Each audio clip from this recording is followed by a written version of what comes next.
In this problem, we have C60 buckyballs, and we state they form a face-centered cubic structure, and that's represented in this diagram, which means there's a C60 at each corner of a cube.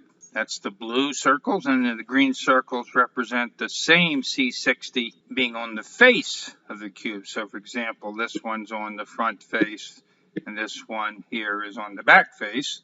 Now, it's distorted trying to represent this in this three-dimensional view in 2 dimensions, but the idea is these are all C60 molecules, and now what we're going to do is locate potassium atoms in the tetrahedral holes, and we want to then know how many tetrahedral holes we have. So first, for the structure, for the unit cell, we want to know the number of C60 molecules, and we're going to count those by first looking at the corners. So 8 corners.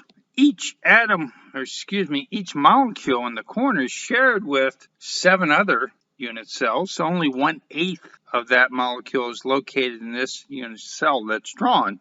So we have 8 corners, but each molecule is only 1/8 within this unit cell. So that's 1 molecule. That's the corners. We have 6 sides, represented by the green circles, and each molecule on a side is shared with the next unit cell, so only half of that is within this unit cell, so another 3 molecules.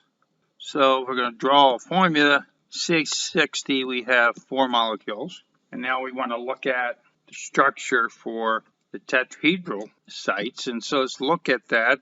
And so this diagram, what I've done is look at a corner molecule and the 3 C60 molecules that are closest to that corner, namely on the 3 faces. So we're looking at on the top, on the front, and on the right side. And what I've done is connected them with these orange lines. So you can see we have a tetrahedral structure, a 4-sided tetrahedron. And we have a similar tetrahedron for each of these corner atoms. So we have 8 corner atoms, and each has a tetrahedron. So that means it's 8 times 1 if we put a potassium atom in each of these tetrahedral structures, interstices.